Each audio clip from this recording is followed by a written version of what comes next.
Do you want to trim, crop, or cut music on TikTok? You can easily choose the exact part of a song you want to play and sync it perfectly with your video. Before we begin, please like this video and subscribe to our channel. I've also included some helpful tools and apps in the description, so be sure to check them out. To trim or cut music on TikTok. First, open the TikTok app on your mobile device. Once you are on TikTok, tap the plus icon at the bottom of the screen to record a new video or upload one from your gallery.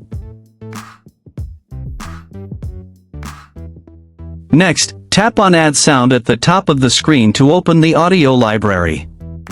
Search for or select the song you want to use for your video. Once selected, tap the small scissors icon next to the track name to open the trimming interface. An audio waveform will appear at the bottom. Tap and drag the waveform left or right to choose the exact start time for your song. You can preview the audio segment and make sure it matches your video movement. Once you are happy with the audio snippet, tap the Done button.